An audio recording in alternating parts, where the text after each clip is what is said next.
ભાવનગર નજીક બોધેલથી સિત્સર માર્ગ વચ્ચે લાખણકા ડેમ પાસે આવેલ બ્રિજ અતિશય બિસ્માર હાલતમાં છે અને હાલ આ બ્રિજનું રીટ્રોફિટિંગ કરવામાં આવી રહ્યું છે અને ત્યારે પૂર્વ શહેર કોંગ્રેસ પ્રમુખ સહિતના લોકોએ બ્રિજના સમારકામ અંગે સવાલ ઉઠાવ્યા છે। પૂર્વ ધારાસભ્ય કનુ બારૈયાએ જણાવ્યું છે કે બ્રિજ સદંતર ખખડધજ સ્થિતિમાં છે, તેને સમારકામની નહીં પરંતુ નવો જ બ્રિજ બનાવવાની જરૂર છે। વહેલી તકે નવો બ્રિજ નહીં બને તો ચોક્કસપણે ભયાનક અકસ્માત સર્જાય તેવી ભીતિ છે। હવે તંત્ર ક્યારે બ્રિજ અંગે નોંધ લે છે અને નવા બ્રિજની કામગીરી ક્યારે શરૂ કરે છે તે જોવું રહ્યું। પૂરેપૂરો બ્રિજ એની આયુષ્ય પૂરી થઈ હોય ત્યારે આ બ્રિજને રિપેર ન કરાય, આ બ્રિજને નવો જ બનાવવો પડે અને ભવિષ્યમાં લોકોની સલામતીને ધ્યાને રાખીને આ બ્રિજને નવો બનાવે એ અત્યંત જરૂરી છે।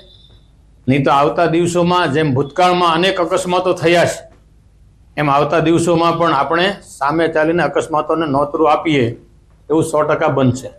ઓલરેડી પાયાથી તૂટલો હોય તો ગમે ત્યારે અકસ્માત થવાનો, ઉપર થીંગડા મારવાથી કશું થવાનું નથી, નવો બનાવવો પડે આ પરિસ્થિતિ છે। પણ તંત્ર ફક્ત એને થીંગડા મારી અને લોકોનો રોષ શાંત કરવા માંગે છે। પણ મને એવું લાગે છે જૂનાગઢ, ગીર સોમનાથ અને અમરેલી સહિતના વિસ્તારોમાં ઇકો ઝોન અંગે વિરોધ ચાલી રહ્યો છે। ઇકો ઝોન નાબૂદ થાય તે માટે ખેડૂતો વિરોધ કરી રહ્યા છે અને ત્યારે આ મુદ્દે ભારતીય કિસાન સંઘનું એક પ્રતિનિધિ મંડળ રાજ્યના કૃષિ મંત્રી તેમજ વન મંત્રીને મળ્યું હતું। કિસાન સંઘના પ્રતિનિધિ મંડળે ઇકો ઝોનથી ખેડૂતોને કેવા ગેરફાયદા અને નુકસાની થશે તેની રજૂઆત કરી છે।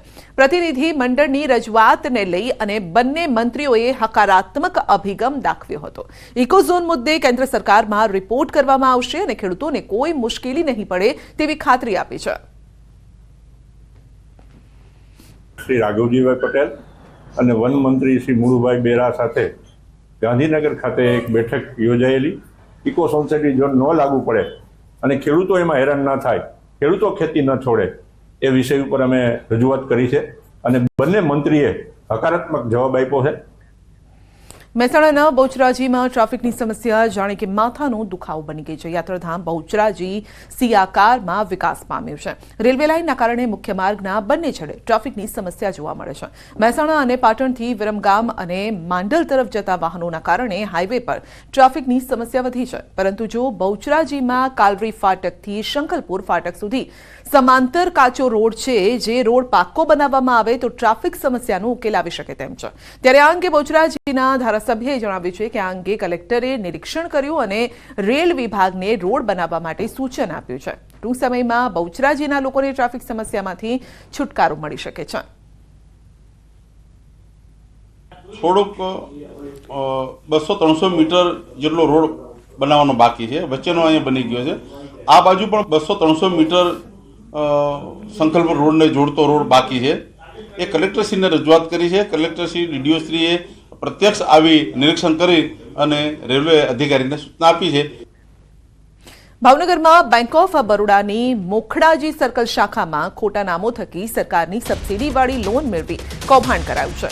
લોન મેળવી 1 કરોડથી વધુનું કૌભાંડ આચર્યાની મેનેજર સહિત 28 સામે ફરિયાદ નોંધાઈ છે।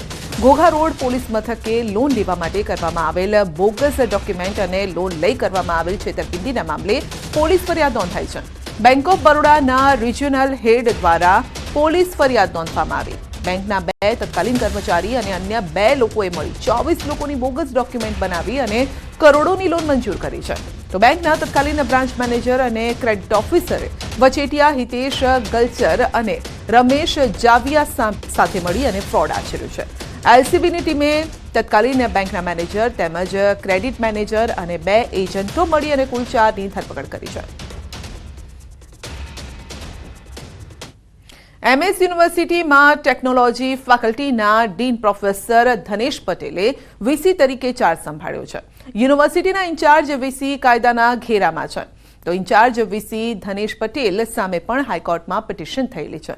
પ્રોફેસર સતીશ પાઠકે દાખલ કરી હતી પિટિશન। ડોક્ટર વિજય શ્રીવાસ્તવ સામે અવાજ ઉઠાવ્યો એટલે સતીશ પાઠકની પુત્રીને પ્રમોશન ન મળ્યું। લાયકાત હોવા છતાં અધ્યાપક તરીકે પસંદગી ન કરાઈ। ઇન્ચાર્જ વીસીએ ચાર્જ સંભાળ્યો અને ત્યારે સિનિયર ડીનની ગેરહાજરી જોવા મળી। પંચમહાલની વાત કરીએ તો ગોધરામાં 3 દિવસથી કપિરાજનો આતંક છે. તેલંગ કેમ્પસ, સાવલીવાડ, જૂની પોસ્ટ ઓફિસ તેમજ સોનીવાડ વિસ્તારમાં કપિરાજનો આતંક છે. કપિરાજે અત્યાર સુધીમાં 12 થી વધુ લોકો પર હુમલો કર્યો છે. ગઈકાલે એક વ્યક્તિના પગમાં બચકા પણ ભર્યા. ઈજાગ્રસ્તને સારવાર માટે હોસ્પિટલ ખસેડાયા. કપિરાજનો આતંક સીસીટીવીમાં કેદ થયો છે. તેલંગ કેમ્પસમાં પાંજરું ગોઠવી દેવાયું છે. કપિરાજને